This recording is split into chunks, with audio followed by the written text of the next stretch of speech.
Hello बच्चों, आप सभी का स्वागत है इस वीडियो में। इस वीडियो में यहाँ हम पढ़ रहे हैं कक्षा 10 की NCERT English book first flight के पहले chapter a letter to God का नेक्स्ट पार्ट। हमने इससे पहले वाले वीडियो में पढ़ा था कि लेंचो की सारी फसल हेल स्टोन्स ओलों की वजह से पूरी खराब हो गई थी। वह पूरी तरह से निराश हो गया था। ऐसी स्थिति में उसे लगने लगा कि इस साल उसका परिवार भूख मरेगा और कोई भी उसकी मदद करने वाला नहीं है। अब आगे के पार्ट में हम कहानी को आगे बढ़ाएंगे, साथ ही चैप्टर में स्थित ग्रामर व सेंटेंसेस को डीपली समझने का प्रयास करेंगे। तो नेक्स्ट पैराग्राफ की पहली लाइन से शुरू करते हैं। ए लेटर टू गॉड, भगवान को एक पत्र। पहली लाइन बट से स्टार्ट हो रही है। बट का मतलब होता है लेकिन। In the hearts of all, ये एक फ्रेज बन रही है। ऑल का मतलब होता है सभी, हार्ट्स का मतलब हृदय। हार्ट्स यहाँ पे प्लूरल है। हार्ट का, हार्ट माने हृदय या दिल अपन बोलते हैं। तो अर्थ हो गया सभी के हृदय में। लेकिन सभी के हृदय में हु लिव्ड, जो रहते थे, इन दैट सोलिटरी हाउस, उस एकांत घर में, इन the middle of the valley, और वो घर कहाँ स्थित था? वैली के बीच में, घाटी के बीच में। There was a single hope, एकमात्र आशा थी। हेल्प फ्रॉम गॉड, भगवान से मदद। जो लोग उस सोलिटरी हाउस में, और जो सोलिटरी हाउस वैली के बीच में स्थित था, जो लोग रह रहे थे, उनके हृदय में बस सिर्फ एक ही आशा थी, वो थी भगवान से, भगवान से मदद। अब इस पैराग्राफ की ग्रामर और वोकेबलरी के बारे में अपन जिक्र कर लेते हैं कि इन यहाँ पे प्रीपोजिशन है, बट कनेक्टिव के रूप में यूज होता है। कनेक्टिव का मतलब कनेक्ट करना, सेंटेंसेस को कनेक्ट करने वाला वर्ड। एंड, बट, और, सो, उस कैटेगरी के कई टाइप के कनेक्टिव होते हैं। इनको हम क्यूमुलेटिव कनेक्टिव्स की कैटेगरी में रखते हैं। इन प्रीपोजिशन है। इन और इनटू का डिफरेंस मैंने आपको पिछले वीडियो में बताया था। अगर गतिशील अवस्था में आपको अंदर के लिए कोई प्रीपोजिशन यूज करनी है तो इनटू लगाएं, और बिना मोशन के तो आपको इन लगेगा। In the hearts of all, सभी के हृदय में। ऑफ प्रीपोजिशन है जो कि संबंध शो करती है। जैसे अपन बोले काऊ ऑफ रमेश, रमेश की गाय, तो ऑफ का की, और का के लिए अपन अपोस्ट्रोफ एस भी लगाते हैं। इसी चीज को हम ये भी कह सकते थे रमेश काउस या Ram's cow. Who lived, who relative pronoun है।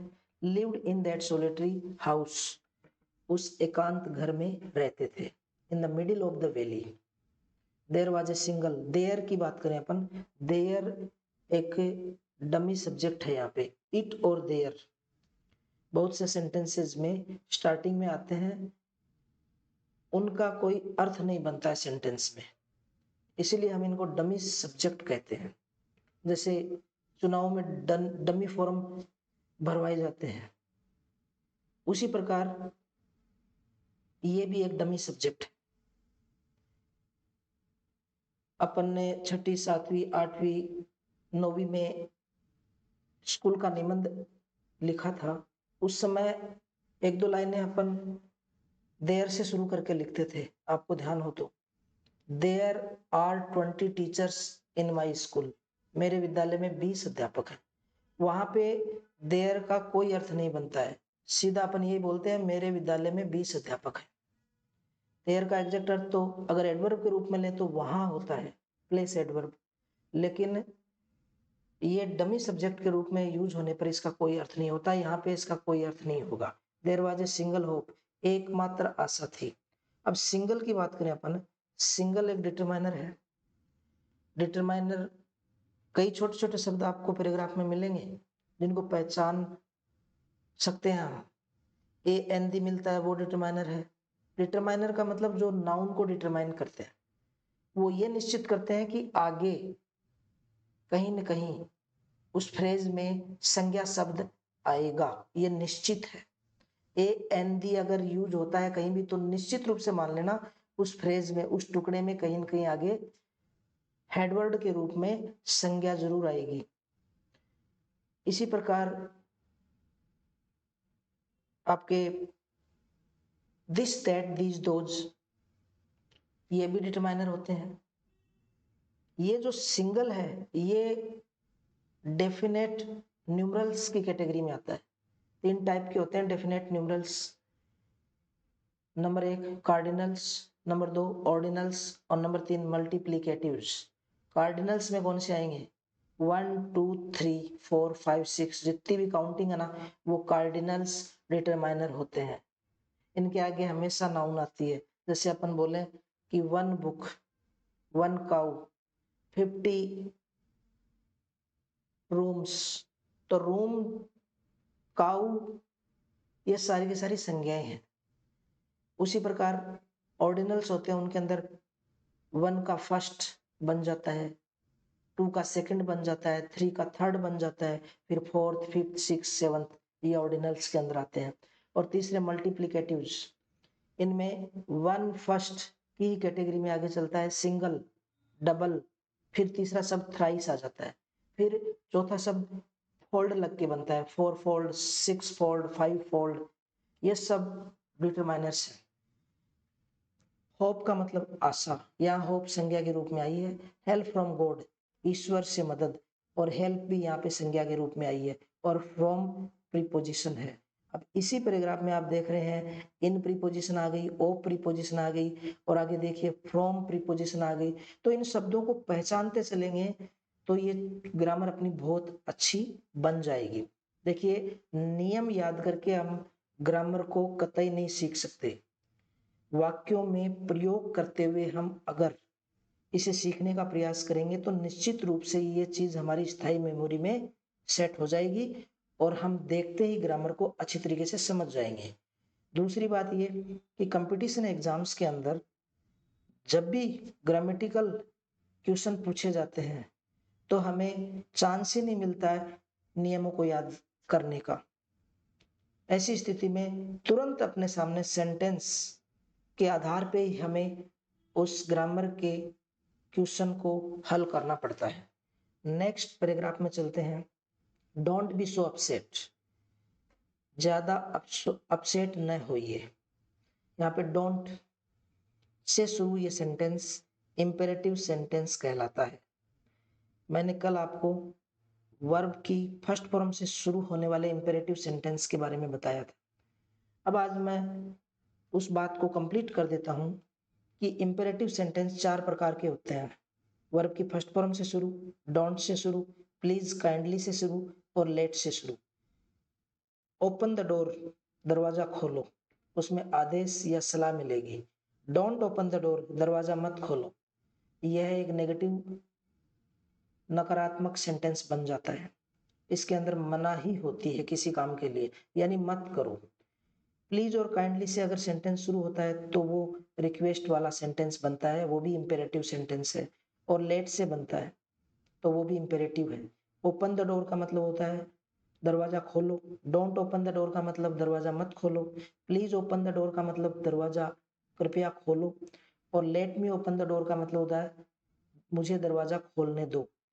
इन चारों सेंटेंस की एक खासियत ये है कि इनमें वर्ब की फर्स्ट फॉर्म का ही यूज होता है, न कोई एस आई एस लगता है इसके साथ, न कोई आईएनजी लगता, न ही कोई सेकंड थर्ड फॉर्म बनती इन सेंटेंसेस में। तो ध्यान रखें ये इंपेरेटिव सेंटेंस है। डोंट बी यहाँ वर्ब की फर्स्ट फॉर्म है। डोंट बी सो अपसेट, इतना अपसेट मत हो। इवन दो, यद्यपि, दिस सीम्स, ऐसा प्रतीत होता है, लाइक ए टोटल लॉस, कि टोटल कंप्लीट लॉस हो चुका है। यानी जब हमें ऐसा लगता है कि सब कुछ खत्म हो गया। यहाँ इन लाइनों में लेंचो अपने आप को व अपने परिवार को सांत्वना देने का प्रयास कर रहा है। वो ये कहना चाह रहा है कि अपसेट होने की जरूरत नहीं है। जब हमें ऐसा लगता है कि सब कुछ खत्म हो गया, ए टोटल लॉस। देखिए मैंने पहले ही बताया था आपको कि फ्रेजेज में ही सेंटेंसेस को समझने का प्रयास करें।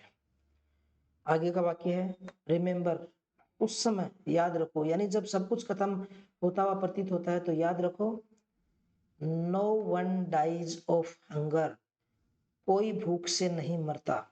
यह एक फैक्ट है, यह सेंटेंस एक फैक्ट के रूप में आया है। फैक्ट होते हैं, प्रोवर्ब्स होती हैं, यूनिवर्सल ट्रूथ के सेंटेंस होते हैं जिनको हम सार्वभौमिक सत्य के वाक्य बोलते हैं। यूनिवर्सल ट्रूथ के सेंटेंस जैसे अपन बोलते हैं the sun rises in the east, सूरज पूर्व में उदय होता है। Lotus grows in the mud, कमल कीचड़ में उगता है। The dogs bark at the strangers, कुत्ते अजनबियों की तरफ भौंकते हैं। गंगा कम्स फ्रॉम हिमालय, यानी ये जितने भी यूनिवर्सल ट्रूथ के वाक्य होते हैं ये चिरकालिक सत्य वाक्य होते हैं।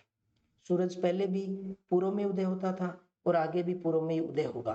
तो मैं ये कहना चाहता हूं यहाँ पे ऐसे सेंटेंस में हमेशा वर्ब की फर्स्ट फॉर्म प्लस एस या ईएस का यूज होता है अगर सब्जेक्ट सिंगुलर है तो। इट मीन्स हम कह सकते हैं कि प्रेजेंट इंडेफिनिट टेंस का ही प्रयोग ऐसे वाक्यों में होता है। ये फैक्ट है।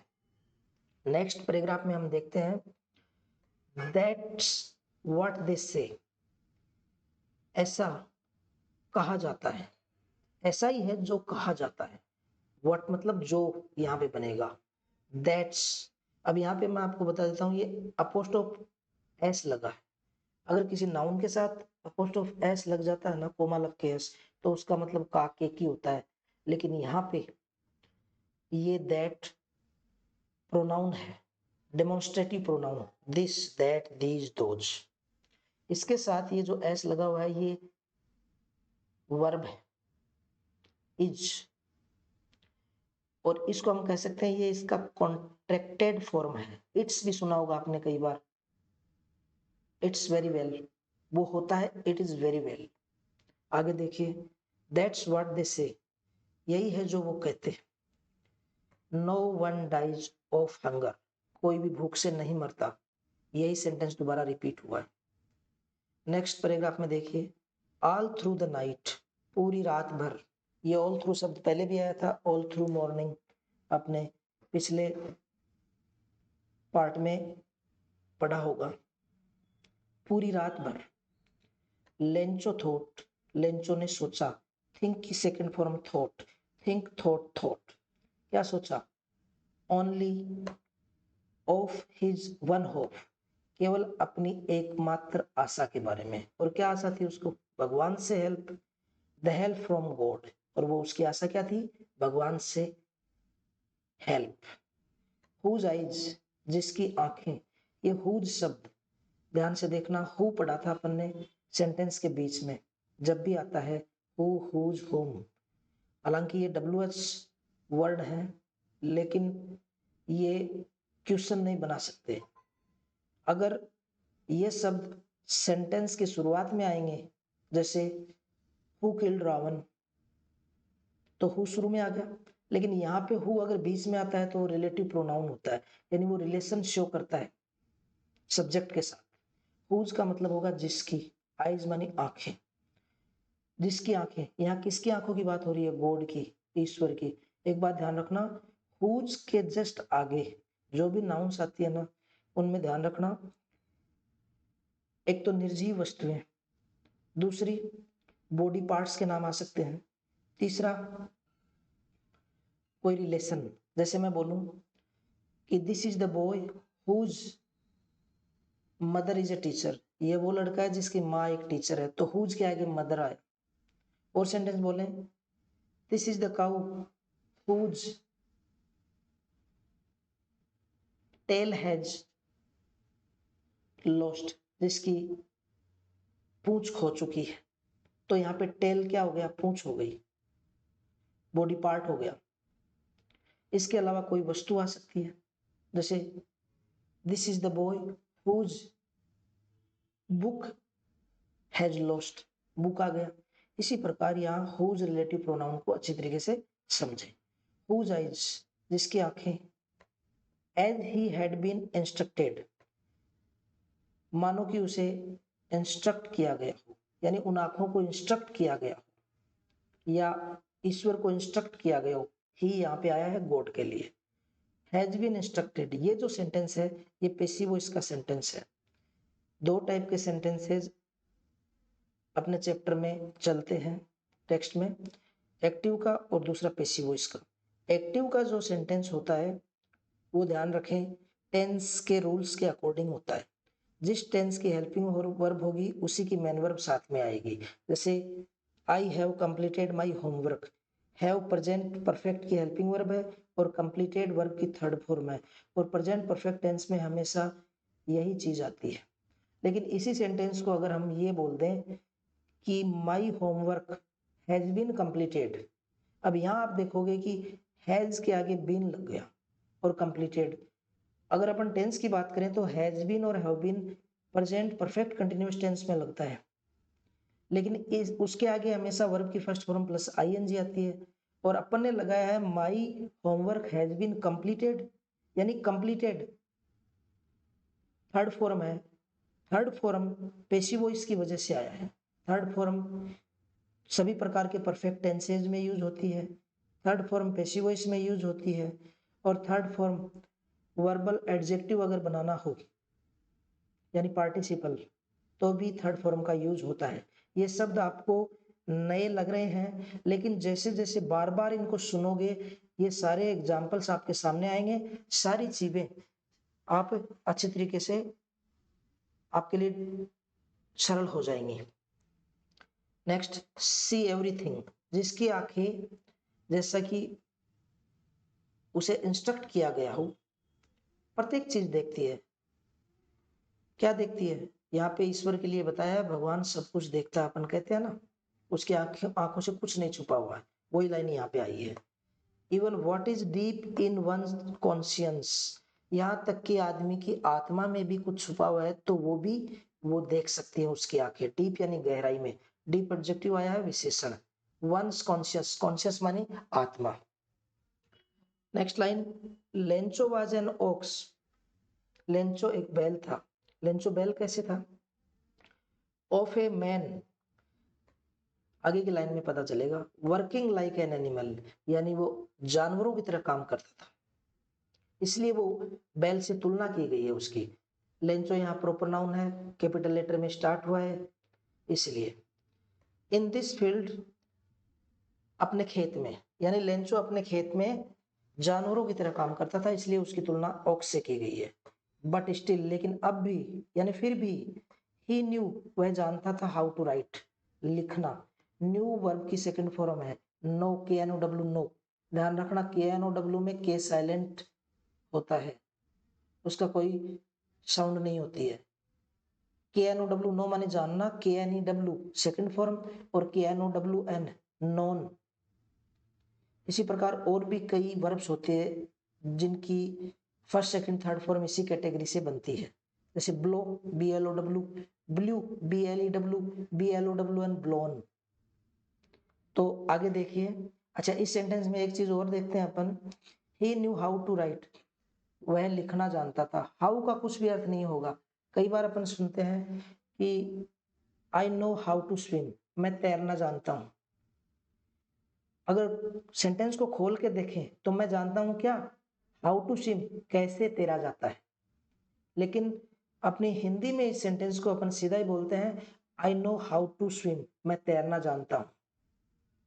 ठीक है, उसी प्रकार ये सेंटेंस है ही न्यू हाउ टू राइट, वह लिखना जानता था, यानी खेतों में बैल की तरह काम करता था। कोई अंदाजा नहीं लगा सकता कि इस प्रकार का आदमी पढ़ना लिखना भी जानता है, लेकिन वो लिखना जानता था।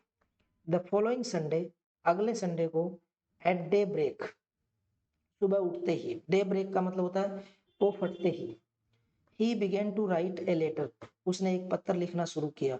Begin, begin, began, begun second form of verb, past indefinite tense. He यहाँ पे प्रोनाउन है, ये पर्सनल प्रोनाउन की कैटेगरी में आता है। I, we, you, he, she, it, they, ये सारे पर्सनल प्रोनाउन होते हैं। प्रोनाउन बोलते हैं सर्वनाम को, संज्ञा के स्थान पे आने वाले शब्दों को सर्वनाम कहते हैं और सर्वनाम को इंग्लिश में प्रोनाउन कहते हैं। यहाँ पे ही किसकी जगह आया है? लेंचो की जगह आया है, इसलिए लेंचो के स्थान पे जो शब्द काम आया है ये प्रोनाउन है। He began to write a letter, उसने एक पत्र लिखना शुरू किया, which he himself would carry to town, जिसको वो खुद कस्बे में ले जाएगा, and place in the mail, और उसे लेटर बॉक्स में रखेगा, डालेगा। प्लेस माने रखना होता है, प्लेस माने स्थान भी होता है, लेकिन यहाँ पे प्लेस वर्ब के रूप में यूज हुई है, इसलिए इसका अर्थ है रखना है। सेंटेंसों के अंदर काफी ग्रामर पार्ट स्थित है, लेकिन मैं आपको धीरे धीरे जो आप इजीली समझ सकते हो वहां से शुरू कर रहा हूं, क्योंकि अगर काफी डीप अगर अपन चले जाएंगे तो आपके लिए ये चीजें बोरिंग हो जाएगी। बहुत इजी से हार्ड लेवल की तरफ अपन चलेंगे। 5-7 वीडियो अगर आप अच्छी तरीके से डीपली समझने की कोशिश करोगे तो ये सारी चीजें आपको आगे की ग्रामर के लिए तैयार करेंगी। नेक्स्ट देखिए, it was nothing less than a letter to God, और उसने जो कुछ भी लिखा था ना वो कुछ नहीं था, से कम। लेस देन का मतलब होता है से कम, देन कंपैरेटिव डिग्री के सेंटेंसेस में यूज होता है। THEN भी देखा होगा आपने, वो एक टाइम एडवर्ब होती है जिसका मतलब होता है फिर। जैसे मैं बोलता हूँ I completed my homework then I went to the playground, मैंने अपना होमवर्क पूरा किया फिर मैं ग्राउंड में चला गया, तो वहां पे THEN का यूज होता है। और यहाँ पे ये जो है ये THAN है जो कंपैरिजन तुलना करने पर यूज होता है। एग्जाम्पल देखिए, जैसे Ram is taller than Ramesh, Ram Ramesh से ज्यादा लंबा है, वहां पे THAN का यूज हुआ है। और यह भी कंपैरेटिव डिग्री का ही सेंटेंस है, यहाँ पे लेस कंपैरेटिव डिग्री है। अब ये किसकी कंपैरेटिव डिग्री है? लिटिल से बना हुआ शब्द है ये, लिटिल थोड़ा, लेस ज्यादा थोड़ा, और लिस्ट का मतलब होता है सबसे कम। जैसे मच मोर मोस्ट होता है, सेम उसी का अपोजिट ये वर्ड है। ए लेटर टू गॉड, यानी जो कुछ भी उसने लिखा था वो भगवान को एक पत्र लिखने से कम कुछ नहीं था। जैसा कि अपने चैप्टर का टाइटल भी यही है, तो आपको समझ में आया होगा कि लेंचो ने एक पत्र भगवान को लिखा। नेक्स्ट पैराग्राफ में चलते हैं, गॉड, यहाँ पे ये जो शब्द है वो इन्वर्टेड डबल कोमा के अंदर आया है। भगवान, ही रोट, उसने लिखा, क्या लिखा? भगवान लिखा, गॉड लिखा स्टार्टिंग के अंदर, और फिर आगे क्या लिखा? If you don't help me, अगर मेरी हेल्प नहीं करोगे तो माई फैमिली एंड आई, मेरा परिवार और मैं, विल गो हंग्री, भूख मर जाएंगे, दिस ईयर, इस साल। देखिए फ्रेजेस में पढ़ेंगे बहुत इजीली सेंटेंस का अर्थ बना पाएंगे। अब इस लाइन की ग्रामर के बारे में थोड़ी चर्चा कर लेते हैं। ध्यान रखना ये सेंटेंस इफ से स्टार्ट हुआ है, और इफ से जो भी स्टार्ट होते हैं सेंटेंस वो कंडीशनल सेंटेंस कहलाते हैं। कंडीशनल का मतलब होता है शर्त वाले वाक्य, जिन वाक्यों में शर्त दे रखी हो। यहाँ पे क्या शर्त दे रखी है? शर्त ये दे रखी है कि if you don't help me, अगर आप मेरी हेल्प नहीं करोगे तो माई फैमिली और मैं भूखे मर जाएंगे इस साल। ये शर्त रख दी, हम भूखे कब नहीं मरेंगे? अगर आप हेल्प कर दोगे तो। और भी कई सेंटेंस होते हैं ऐसे, if you work hard you will get first rank in the classroom, अगर तुम मेहनत करो तो तुम क्लासरूम में फर्स्ट रैंक प्राप्त करोगे। और सेंटेंस होते हैं, इफ ही रन्स फास्ट, अगर वो तेज से दौड़ता है तो he can catch the bus, तो वो बस को पकड़ लेगा। ऐसे सेंटेंसेस कंडीशनल सेंटेंस होते हैं। अब थोड़ा सा और इसके बारे में बता देता हूँ कि कंडीशनल सेंटेंस 3 टाइप के होते हैं, ओपन कंडीशन, इमेजिनरी कंडीशन और इम्पॉसिबल कंडीशन। अब इमेजिनरी और इम्पॉसिबल कंडीशन के सेंटेंस जब अपने सामने आएंगे तब उन पे चर्चा करेंगे। फिलहाल हम ओपन कंडीशन की बात कर रहे हैं, और ये आपके सामने जो स्थित सेंटेंस है ये ओपन कंडीशन का है। ओपन कंडीशन की पहचान ये होती है कि टेंसों के दो जोड़े जो दिए हुए मिलते हैं उनमें एक प्रेजेंट इंडेफिनिट टेंस होता है और दूसरा फ्यूचर इंडेफिनिट टेंस होता है। जो बच्चे कंपटीशन की तैयारी कर रहे हैं उनके लिए भी ये बहुत ही महत्वपूर्ण वाक्य है। यहाँ पे एक साइड में ब्लैंक दे दिया जाता है और दूसरी साइड में टेंस को पहचान कर उसमें सही टेंस भरना होता है। ऐसे वाक्य एग्जाम्स में बहुत बार आते हैं। अब डोंट हेल्प, इस डोंट का मतलब यहाँ पे देखिए ये प्रेजेंट इंडेफिनिट टेंस की हेल्पिंग वर्ब है और इस हेल्पिंग वर्ब को देखकर ही हम किसी टेंस का पता लगा सकते हैं और विल को देख के हमें पता चलता है फ्यूचर इंडेफिनिट। इस टेंस में प्रेजेंट इंडेफिनिट और फ्यूचर इंडेफिनिट टेंस दिया हुआ है, इसलिए ये ओपन कंडीशन का सेंटेंस है। ओपन कंडीशन एक दिया गया नाम है इस कंडीशन को, इस शर्त वाले वाक्य को। दूसरी विशेषता इसकी इफ से स्टार्ट है ये, तो अच्छी तरीके से ध्यान रखें। Next, I need 100 peso. आगे की लाइन में उसने क्या लिखा, मुझे आवश्यकता है 100 रुपयों की। हम रुपया ही इसको मान रहे हैं। इन ऑर्डर टू शो, किस लिए, इन ऑर्डर टू का मतलब होता है के लिए, शो का मतलब होता है उगाना। सी सा सीन, एक तो वर्ब वो होती है, ये है शो, SAW और SOW। SAW का मतलब होता है देखा, जो कि सी की सेकंड फॉर्म होती है। यहाँ पे ये सो जो है ये वर्ब की फर्स्ट फॉर्म है। ये क्यों वर्ब की फर्स्ट फॉर्म, इसका पता कैसे लगा अपने को, ध्यान रखना। इससे पहले जो टू दे रखा है ये प्रीपोजिशन न होके ये इन्फिनेटिव है। इन्फिनेटिव टू के आगे हमेशा वर्ब की फर्स्ट फॉर्म का यूज होता है और जो इसे नाउन बना देता है। टू शो का मतलब होगा उगाना। इन ऑर्डर टू शो का मतलब होता है उगाने के लिए। माई फील्ड, मेरे खेतों को उगाने के लिए मुझे 100 रुपए की जरूरत है। अगेन, अब अपन ये सोचते हैं कि यार 100 रुपए में क्या खेत बोएगा वो। देखिए ये कहानी जो है हो सकता है पुरानी है, उस समय 100 रुपए की बहुत वैल्यू थी, ऐसा समझ लीजिए।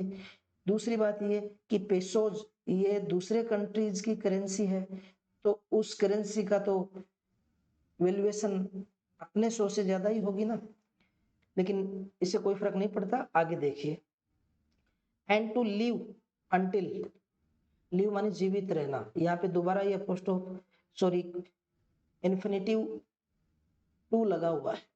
देखिए टू प्रीपोजिशन के रूप में कब आता है, जब उसके आगे कोई नाउन दे रखी होती है।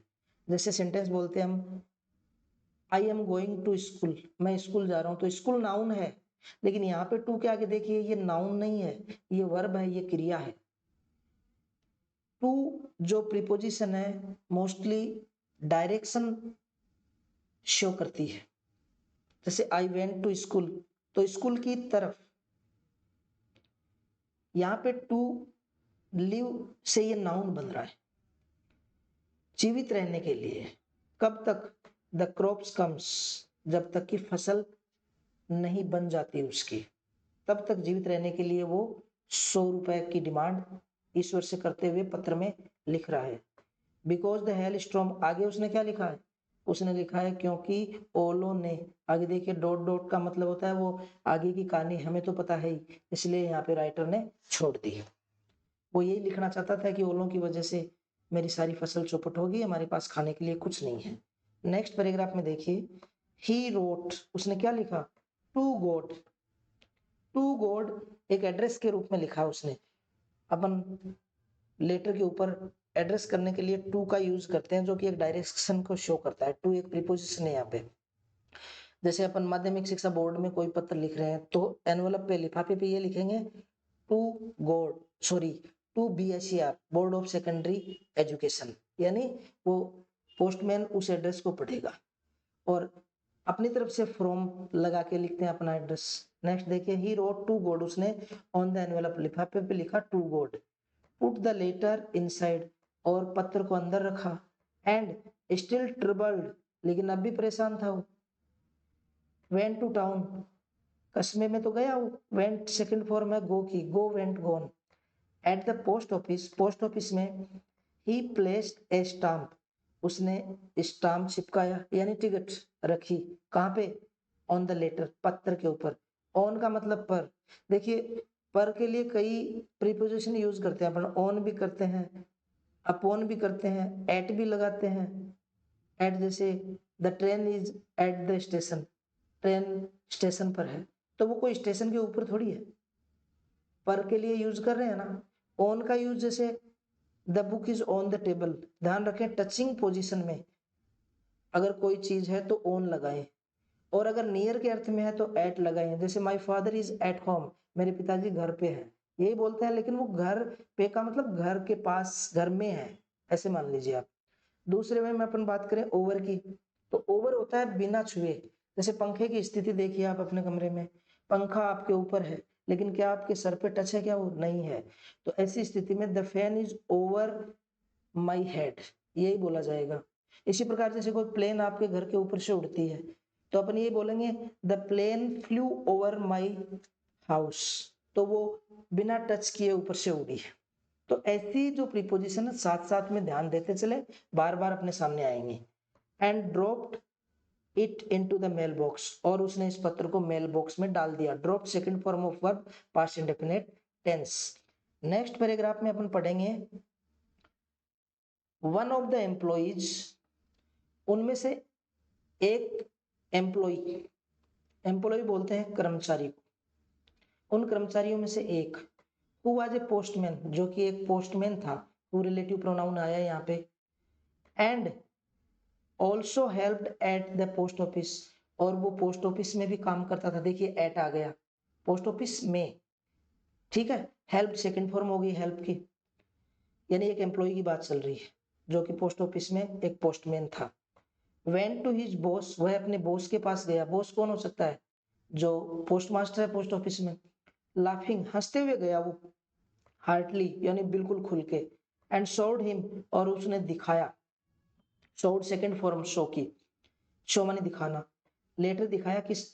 लेटर टू गॉड, एक साथ है ये, यानी भगवान को जो लिखा गया पत्र ना, वो ले जाके उसने पोस्ट मास्टर को दिखाया, हंसते हुए गया।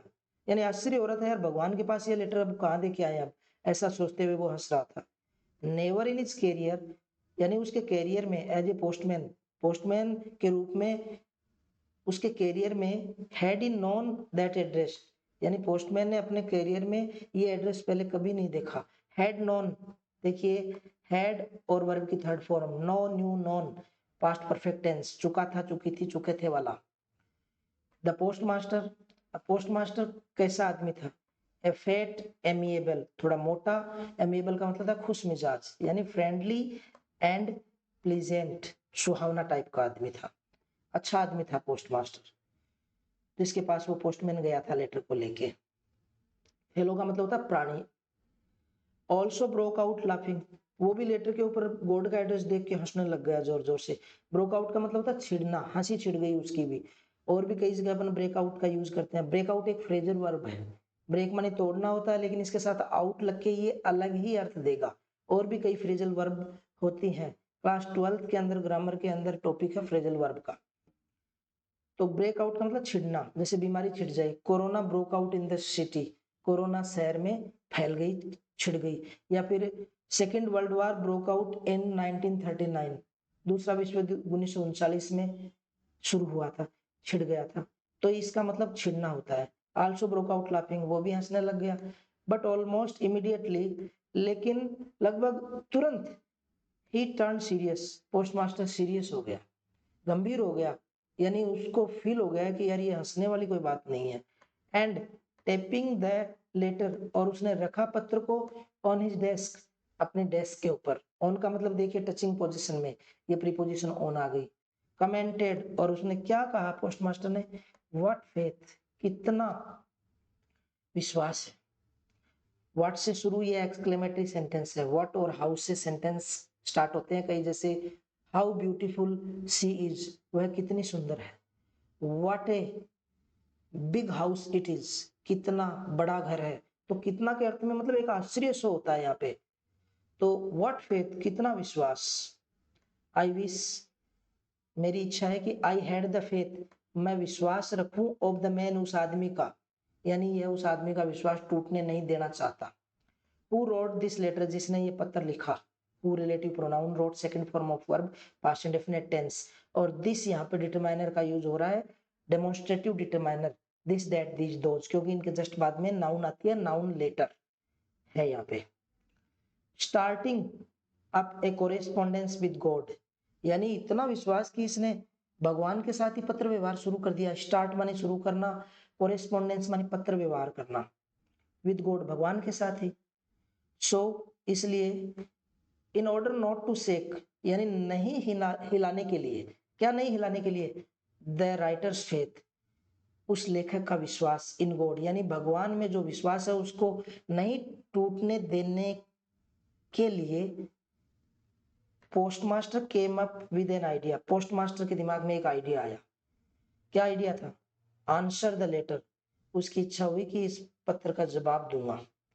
But when he open it, लेकिन जैसे ही लेटर को खोला पोस्टमास्टर ने, इट वॉज एविडेंट, स्पष्ट हो गया कि that to answer it he needed something more, कि इसका जवाब देने के लिए तो उसे आवश्यकता है समथिंग मोर, कुछ और ज्यादा की, देन गुडविल, शुभकामनाओं से ज्यादा की। यहाँ दोबारा देखना, ये कंपैरेटिव डिग्री आ गया है। पहले वाले उस सेंटेंस में देखा था अपन ने लेस देन, यहाँ पे मोर देन आया है, यानी से ज्यादा, उसमें था से कम। लिटिल, लेस, लिस्ट, वो 3 डिग्री एडजेक्टिव की इस प्रकार थी, और ये मच, मोर, मोस्ट, इसकी पॉजिटिव डिग्री मच और मोर और फिर तीसरी मोस्ट। देन गुडविल, यानी खाली शुभकामना देनी होती तो इंक और पेपर से लिख देते, इंक एंड पेपर, लेकिन इससे ज्यादा की जरूरत थी। क्या ज्यादा की जरूरत थी? जैसे उसने पढ़ा तो उसमें तो पैसों की डिमांड कर रखी थी उसने। अब पोस्टमास्टर अगर जवाब भी देना चाहता है, उसका विश्वास ही नहीं तोड़ने देना चाहता, तो पैसे भेजने पड़ेंगे उसको। But he struck to his resolution, लेकिन पोस्टमास्टर अपने निश्चय पर दृढ़ था। ही आस्क्ड फॉर मनी, उसने पैसे मांगे, फ्रॉम हिज एम्प्लॉइज, अपने कर्मचारियों से। He himself gave parts of his salary, उसने अपनी खुद की सैलरी का हिस्सा भी दिया। देखिए सैलरी का मतलब वेतन होता है, आपने वेजेज भी सुना होगा, वेतन। देखो वेजेज और सैलरी में डिफरेंस ये है कि सैलरी होती है वो मंथली काउंट होती है, और वेजेज पर डे के हिसाब से काउंट होती है। एंड सेवरल फ्रेंड्स, और कई दोस्त ऑफ हिज, उसके, वर ओब्लाइज्ड, वो भी एग्री हो गए टू गिव द समथिंग, यानी कुछ पैसे देने के लिए, for an act of charity, यानी दान के इस कार्य में। यानी उसने अपने दोस्तों को भी कहा होगा कि भाई ऐसे ऐसे मेरे पास कोई लेटर आया था, उसमें ये किसी ने ये डिमांड रखी है, तो उस आदमी की हेल्प करनी चाहिए, बेचारा रियल में दुखी है, इसलिए भगवान को पत्र लिख डाला उसने, अदरवाइज कौन लिखता है। नेक्स्ट करेगा, it was impossible for him, उसके लिए असंभव था, टुगेदर, टुगेदर, इकट्ठे करना, एक साथ, इसका मतलब तो होता है इकट्ठे करना, इसका मतलब होता है एक साथ, टुगेदर। यहाँ पे दोनों की स्पेलिंग में भी डिफरेंस है, ये GATHER है और ये GETHER है। द 100 पैसों, यानी पोस्टमास्टर अकेला इतने पैसे नहीं इकट्ठा कर सकता था। So he was able to send the farmer, इसलिए वो फार्मर को भेजने में योग्य हो गया। क्या योग्य हो गया? यहाँ पे सेंड वर्ब की फर्स्ट फॉर्म है, क्योंकि इसके पहले टू इन्फिनिटिव आया है। Only a little more than half, यानी हाफ से ज्यादा, हाफ से थोड़ा सा ज्यादा ही भेजने में वो सक्षम हुआ। मोर देन कंपेरेटिव डिग्री का सेंटेंस आ गया, THAN। He put the money, उसने पैसे रखे इन द एनवलप, एनवलप में। पुट सेकंड फॉर्म भी पुट होती है, फर्स्ट फॉर्म भी पुट होती है, और थर्ड फॉर्म भी पुट होती है। कई वर्ब ऐसी होती है जिनकी तीनों फॉर्म सेम होती है, जैसे रीड, रीड, रीड, पढ़ना। एनवलप पे एड्रेस लिखा टू लेंचो, लेंचो का, and with it a letter containing only a single word, और उसमें एक पत्थर भी डाला उसमें, जिसके ऊपर खाली एक ही शब्द लिखा उसने, एज ए सिग्नेचर, सिग्नेचर के रूप में। क्या लिखा? गॉड, यानी गॉड के साइन कर दिए नीचे, जिससे कि लेंचो को ये लगे कि यह पत्र डायरेक्ट भगवान के पास से ही आया है। अब इस पैराग्राफ के बाद में हमें 3 क्वेश्चन मिल रहे हैं ओरल कंप्रेंशन चेक के रूप में, यानी मौखिक। इनको देखते हैं अपन। पहला क्वेश्चन है, हु और what did Lencho have faith in, Lencho किसमें विश्वास रखता था, यानी लेंचो को किसमें विश्वास था? इसका जवाब तो सीधा सा बनता है, Lencho had faith in God. What did he do, क्या किया लेंचो ने? He wrote a letter to God asking for some money so that he could show his fields again, ये इसलिए लिखा था उसने। Next, who read the letter, पत्र किसने लिखा, सॉरी किसने पढ़ा? भगवान ने थोड़ी पढ़ा था पत्र, तो हु की जगह पोस्टमास्टर लिख दो सिर्फ, the postmaster read the letter. Third question, what did the postmaster do then, फिर पोस्टमास्टर ने क्या किया? तो पोस्टमास्टर ने क्या किया था? पोस्टमास्टर ने अपने दोस्तों से, अपने एम्प्लॉइज से और कुछ से अपनी सैलरी का पार्ट इकट्ठा करके उसे भेजने का निर्णय लिया और एक एनवलप में पैसे रख के नीचे बोर्ड के साइन करके पोस्ट ऑफिस के मेल बॉक्स में उसने वो लिफाफा डाल दिया। तो आंसर यही बनता है कि the post master collected some money from his friends, his employees, and he also gave some part of his own salary and put the money into the envelope addressed to Lencho and signed as God। तो ये next part अपने इस chapter का complete हुआ है। आशा है आपको अच्छी तरीके से समझ में आया होगा और आप इस चैनल को सब्सक्राइब कर लें, जिससे कि नेक्स्ट वीडियो आपके सामने जैसे ही आए आप अच्छी तरीके से इसको पढ़ने के लिए तैयार रहें। Thank you very much.